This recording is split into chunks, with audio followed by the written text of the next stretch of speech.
अच्छा, यहाँ एक नोट करने वाली बात है।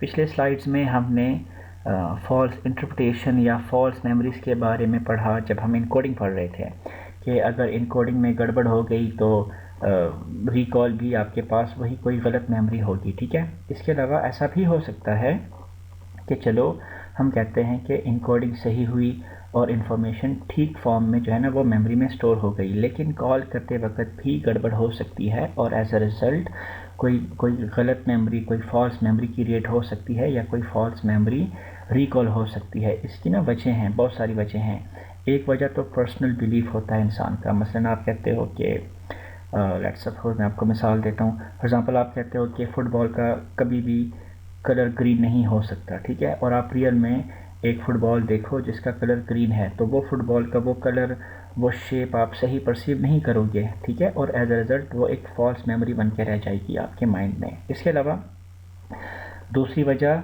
पोस्ट इवेंट इंफॉर्मेशन है। फॉर एग्ज़ाम्पल एक आदमी ट्रक से बुरी तरह ज़ोर से टक्कर खाने के बाद ना गिरता है और उसके बाद मज़े से खड़ा होकर चल देता है, तो आप इस सीन को रिकॉल करके कहते हो नो नो ज़ोर का नहीं लगा था। ऐसा नहीं हो सकता, हालांकि वो सीन सही परसीव हुआ था, सही इनकोड भी हुआ था और सही स्टोर भी हुआ था, लेकिन फॉल्स मेमोरी क्रिएट हो गई आपके माइंड में। क्यों? क्योंकि जब इंसान ट्रक से टकराता है ना तो वो उसके बाद कभी भी उठ के खड़ा नहीं होता। लेकिन हुआ तो ऐसा था कि वो बंदा ट्रक से टकराया और टकराने के बाद वो इवेंट के बाद उसके ना अगेंस्ट काम हुआ, वो उठा और उठ के ना चला गया। ठीक है, सो वो पोस्ट इवेंट इंफॉर्मेशन कुछ इस तरह से थी कि वो एज अ रिज़ल्ट आपकी एक फॉल्स मेमोरी बन गई या क्रिएट हो गई आपके माइंड में। इसके अलावा गलत बयानी या दो से ज़्यादा मेमोरीज़ का आपस में इंटरफेयर करने से भी कोई फॉल्स मेमोरी क्रिएट हो सकती है। मसलन आप अपने भाई के साथ लेट्स सपोज शॉपिंग पर जाते हो अपनी कार में। ठीक है, और रास्ते में आउटफिटर्स का नया आउटलेट आप देखते हो कि सदर में नया आउटलेट बना है आउटफिटर्स का। उसके बाद आप अपने भाई के साथ उसी सेम कार में लेट्स सपोज किसी शादी पर जाते हो। ठीक है, अब यहाँ कार और भाई जो हैं इस दोनों सीन्स में क्या है, कॉमन है। तो कुछ अरसे बाद ना आप इन दोनों मेमोरीज़ को मिक्स कर देते हो और लेट्स सपोज आप किसी फ्रेंड को बोलते हो कि यार मैं भाई के साथ शादी पर गया था या शादी पर जा रहा था, तो मैंने रास्ते में आउटफिटर्स का एक नया आउटलेट देखा था जो सदर में है। राइट, अब this is a false memory. यहाँ दो मेमोरीज़ आपस में इंटरफेयर कर रहे हैं और दो मेमोरीज़ के इंटरफेयर करने की वजह से एक फॉल्स मेमोरी क्रिएट हो रही है, रिकॉल हो रही है। अब देखते हैं कि वो कौन से फैक्टर्स हैं जो मेमोरी रिट्रीवल को अफेक्ट करते हैं।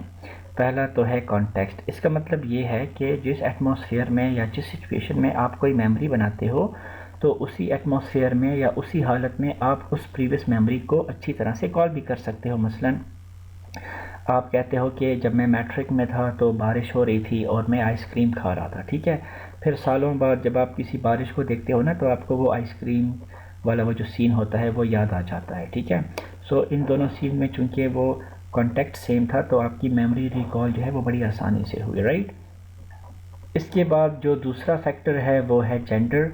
मेमोरी रिकॉल का जेंडर से भी कनेक्शन है। मसलन फ़ीमेल्स को कोई चीज़ रिकॉल करनी हो ना तो वो नॉन वर्बल हिंट से वो अच्छी तरह से वो इन्फो रिकॉल कर लेती हैं। मसलन कोई जेस्चर आप उनको देते हो, ठीक है ना, कोई जेस्चर दे के आप उनको कोई मेमोरी रिकॉल करवा सकते हो। ठीक है, दूसरी तरफ जो मेल्स हैं उनको आप वर्बल हिंट दोगे, ठीक है, तब वो अच्छे से वो इन्फो रिकॉल कर सकेंगे। मसलन इस बारिश वाली एग्जांपल को लेते हैं, अगर आप ये वाला सीन किसी मेल को याद दिलाते हो ना तो आप उसको लेट्स सपोज कोई कीवर्ड देते हो, वर्बल कीवर्ड बारिश। ठीक है, तो उसको फिर ये वाला सीन याद आ जाएगा कि बारिश में लेट्स सपोज वो आइसक्रीम खा रहे थे। ठीक है, अब लेट्स सपोज ये बारिश में आइसक्रीम खाने वाली मेमोरी जो है ना आप किसी फीमेल को रिकॉल करवा रहे हो, तो फिर आप उसको कोई ना नॉन वर्बल हिंट दोगे। लेट्स सपोज उसको कोई इशारा करोगे कि इस तरह बारिश हो रही थी या इस तरह आइसक्रीम खा रहे थे। राइट, सो जो नॉन वर्बल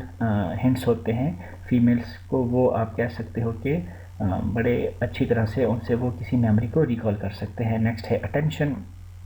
अटेंशन भी इजी है, अटेंशन आप नहीं दोगे तो कोई मेमोरी रिकॉल नहीं होगी। राइट, अटेंशन से एक और भी पॉइंट बता दूं, अटेंशन से मेमोरी की इनकोडिंग गलत हो सकती है, क्योंकि अगर अटेंशन नहीं है तो इनकोडिंग भी फॉल्स होगी और रिकॉल भी फॉल्स मेमोरी ही होगी। राइट, अटेंशन से मैग्नीट्यूड ऑफ इंफॉर्मेशन भी अफेक्ट होता है। अगर लेट्स सपोज अगर पार्शल अटेंशन है तो 100% जो इंफॉर्मेशन है वो इनकोड नहीं होगी और 100% फिर रिकॉल भी नहीं होगी।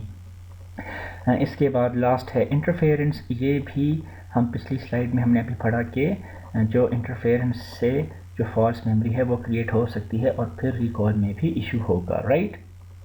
अब मेरा आप लोगों से एक सवाल है कि मेमोरीज़ के बीच में इंटरफेरेंस को कैसे आप प्रिवेंट कर सकते हो। मतलब ऐसा हम क्या करें कि दो मेमोरीज़ जिसका कॉन्टेक्स्ट जो है या कैरेक्टर्स या सीन वगैरह सेम है, तो तो जो डिफरेंट मेमोरीज़ हैं ना उसके बीच में हम इंटरफेरेंस को कैसे प्रिवेंट कर सकते हैं। हम कैसे उन दो डिफरेंट मेमोरीज़ को ना अलग अलग डिस्टिंक्टली याद कर सकते हैं। आपके ख्याल में ऐसा हम क्या कर सकते हैं, ठीक है। सो इस चीज़ का जवाब भी आप लोगों से मैं नेक्स्ट लेक्चर में आप लोगों से लूँगा, ठीक है। So thank you. I hope memory को आप लोगों ने सही से समझा होगा और काफ़ी चीज़ें आप लोगों को क्लियर हो गई होंगी। जो चीज़ें रिमेनिंग रहती हैं वो इंशाल्लाह नेक्स्ट लेक्चर्स में क्लियर हो जाएंगी। तब तक के लिए अल्लाह हाफिज़।